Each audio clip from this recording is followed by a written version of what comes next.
संतांची संतांचं दर्शन झालं, त्यांची भेट झाली, तो काळ तेव्हा त्यांचं दर्शन झाल्यानंतर माझी निष्ठा त्यांच्या चरणावर पूर्ण स्थित आहे.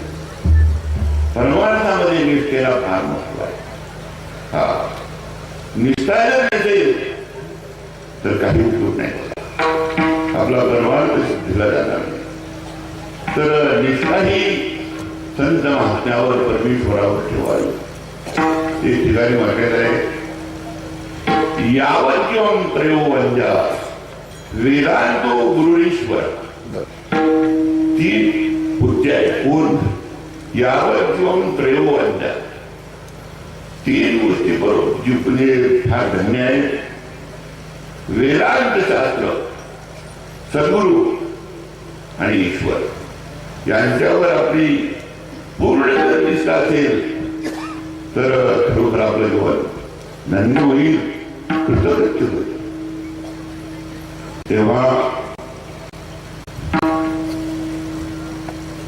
हे संत महात्म्यांचं दर्शन फार महत्वपूर्ण आहे. तर संत महात्मेच पाहिजे, संतांची लक्षणे पाहिजे, लिहून संतांची चिन्हे आणि सोंग अग्रगती. म्हणजे संतांचं चिन्ह अंगावर घालवत नाही. तुकोबरायचं फार निश्चित करतात, भगवी तरी पण सहज विश्रांता ते देव भावाचा काय पंत. काही संत काही श्रद्धा नाही, निष्ठा नाही, केवळ आपल्या पोटा करता बहिरवच धारण करतात.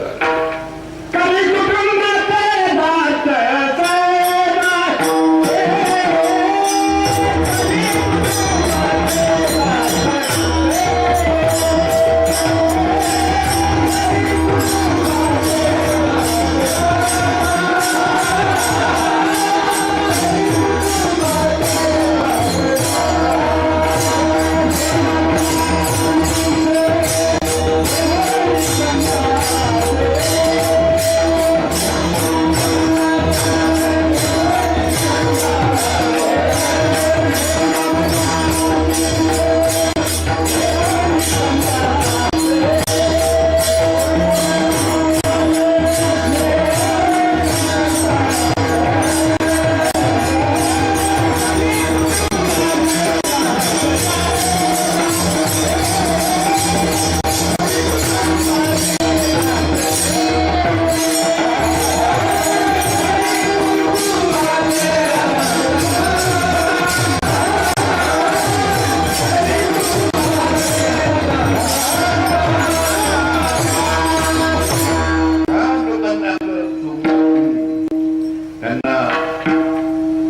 त्यांना फसवून त्यांना मंत्रदीक्षा देतात आणि भानगडीत आपण ठेवतात. तुला ब्रह्माचा साक्षात्कार आवडतो देतो अशी सांगणारी पावलं आहे. ब्रह्म काय याची साधारण वस्तू येते काही. बृहत्वात व्यापकत्वात ब्रह्मणत्वात ब्रह्म अशी ब्रह्म शब्दाची व्याख्या आहे. आणि त्याचं ज्ञान स्वरूप देणारे जे आहे तरी थोर सत्पुरुषच करून देतात. इतरांना तो बोध करून देता येणार नाही की जी दोन्ही आहेत हे लोकांना बांधवागमी करून आपला प्रपंच देत आहे. याच्यामुळे त्यांचं काही प्रयोजन नाही. हा म्हणून महाराज या ठिकाणी सांगतात की आता खरोखर दिवस मोठा धन्य आहे. मला आज सद्गुरु संतांचं आज दर्शन झालं आणि त्यामुळे मी आज खरोखर धन्य आहे. माझी निष्ठा पण त्यांच्या चरणावर श्रद्धा बसली. हा श्रद्धावान लभते ज्ञान तत्परतेंद्रिय ज्ञानम लब्ध्वा परां शांतिं मतिरेणाधिरक्षित. श्रद्धावान व्यक्तीला म्हणजे निष्ठावान व्यक्तीला ते ज्ञान प्राप्त होतं. कोणतं ज्ञान प्राप्त होतं तर ज्ञान खूप अनेक बुद्धी एखादी कला की आपण त्याला म्हणतो फार ज्ञानी म्हणतो. भजन म्हणण्यामध्ये मृदंग वाजवण्यामध्ये अनेक कला त्याच्यामध्ये संश्लिष्ट कला आहे. असं आपण त्याला सुद्धा काय म्हणतो हा ज्ञानी माणूस. पण खरोखर ज्ञान काय आहे? ज्ञानोबा सांगतात ज्ञातृज्ञ नुसरे जे ज्ञान त्या ठिकाणी ज्ञेय ज्ञाता आणि ज्ञान या त्रिपुटीला ज्या ठिकाणी अभाव होतो ते खरं ज्ञान. आणि हे ज्ञान सत्पुरुष आपल्याला घडून आणतात. बघा ना ही किती मोठी कृपा आहे. गुरु रे भगवान बाबा गुरु रे वामन भाऊ महाराज या सत्पुरुषाने हा एवढा मोठा समाज घडवला. किती त्यांचे महान उपकार आहेत बघा त्या जनतेवर. आज गावोगावच्या त्यांचे मंदिर होत आहे. ही त्यांच्या परमार्थाचं फळ आहे. तर महाराज या ठिकाणी सांगतात या खरोखर धन्य आहे. धन्यता मानून घेतात स्वतःला महाराज. धन्य काळ संत भेटी पायी मिती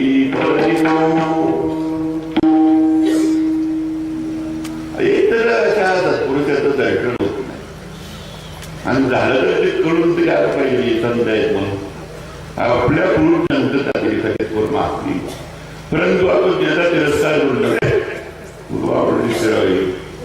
म्हणजे खऱ्या संतांना आपण काय करतो तिरस्कार करतो आणि भामट्याच्या जागी लागतो आणि मग आपलं वाटलो.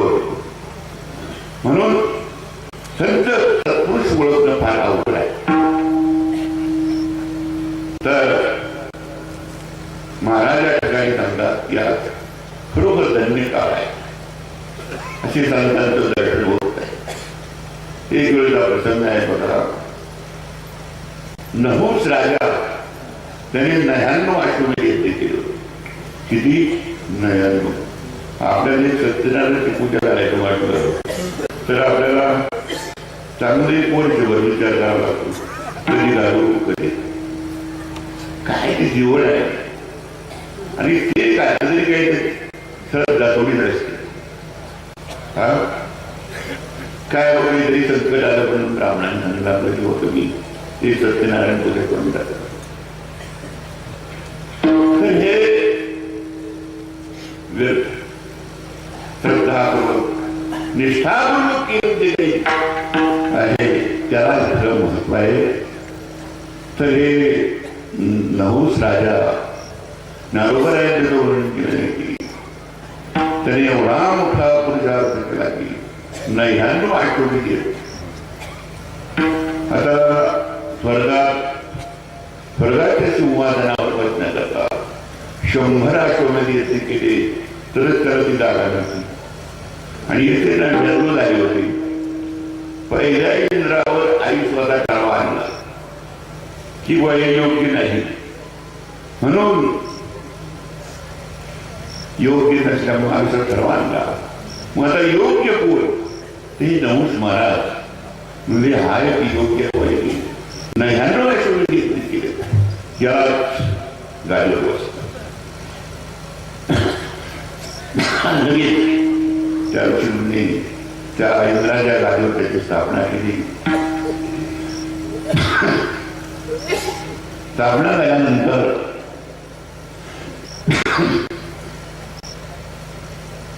तो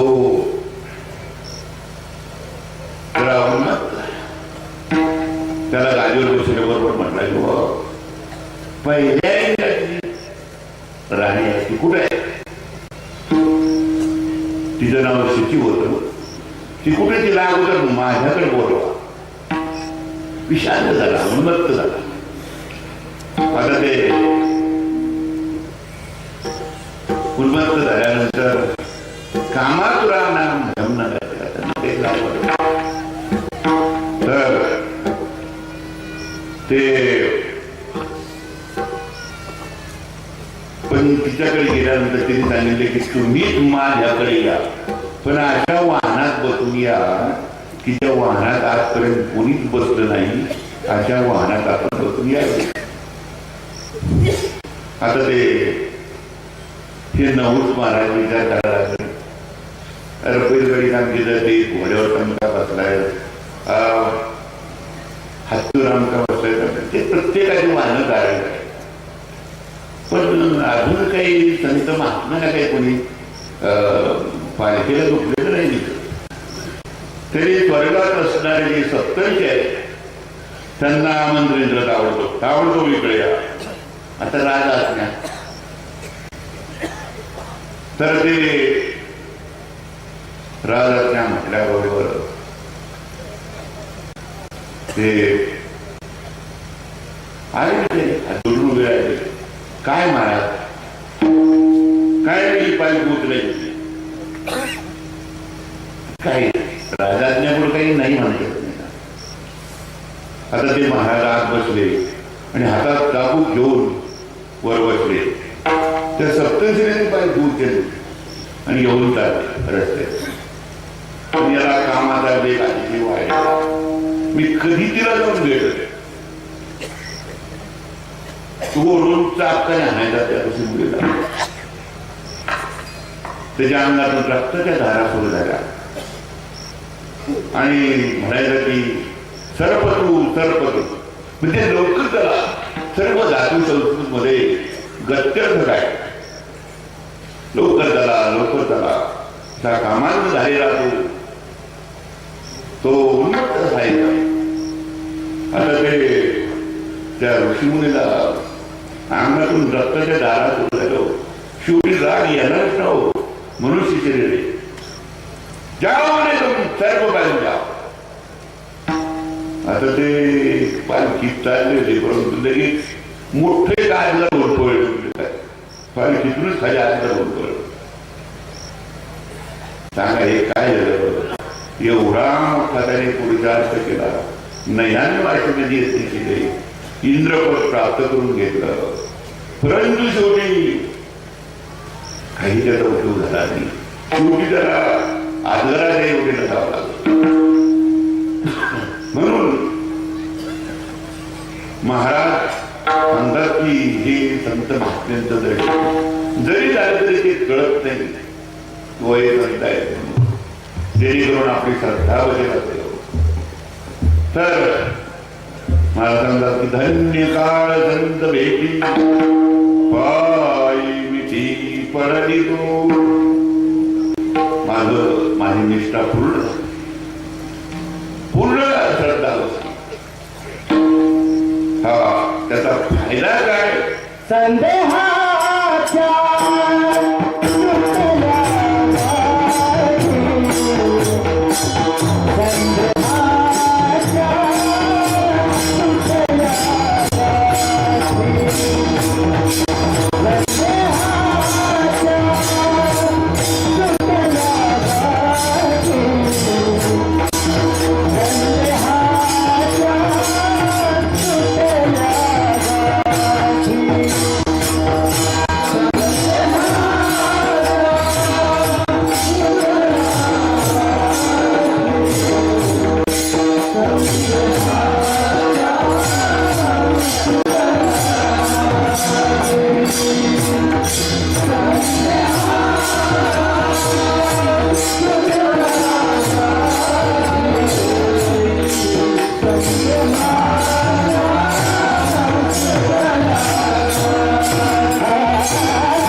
या सर्वांचा अभ्यास करीत करावा लागेल. मग आपल्याला संत महात्मे अगदी आपला अधिकार बघून आपल्याला तो उपदेश करते. अधिकाराशिवाय ते चांगलं अनधिकाऱ्याला जर सांगितलं त्याचा उपयोग होत नाही. अधिकारी माणसाला जर सांगितलं तर त्याचा फायदा होतो. अनधिकाऱ्याला सांगून काय उपयोग आहे. एक वानर जंगलामध्ये असते कोणत्याही आपल्या हे नसत ते काय बुंदा एक घेऊन त्या धोत्राची गाठ ठेवली आणि त्या गुंडाला आता त्या वानराला वाटलं हा काहीतरी आज्ञा आहे. ती वानराला त्याचा हात करून दुसरं माणसं शेकतात तसं ते शेकायला आलं. तिथे एक झाडावर एक चिमणी होती. त्या चिमणीला असं वाटलं की हा किती वेळ आहे. त्याला कळला कसं ही काही आगणी नाही. गेली जवळ त्याला इथं तुम्ही हा आगणी नाही या गुंडा आहे चालती होईल. त्यातून बऱ्या झाल्यानंतर पुन्हा ती आहे मग ती माकड काय करते आपलं सर खाली सावध टाकून ती चिमणी झाली फिरून अनधिकाऱ्याला उपयोग काय होतो. योग्य सत्पुरुष असेल अधिकारी असेल तर त्याला तो ज्ञानोपदेश पडतो. इतरांना ते पडत नाही. ते बघण्याकरता फार योग्यता प्राप्त करावी लागेल. सद्गुरू सेवा करावी लागेल आणि त्या ठिकाणी अध्ययन वगैरे करावं लागेल. तेव्हा हा लाभ आपल्याला प्राप्त होतो. म्हणून महाराज या ठिकाणी सांगतात की संदेहाच्या सुटल्या पाहिजे.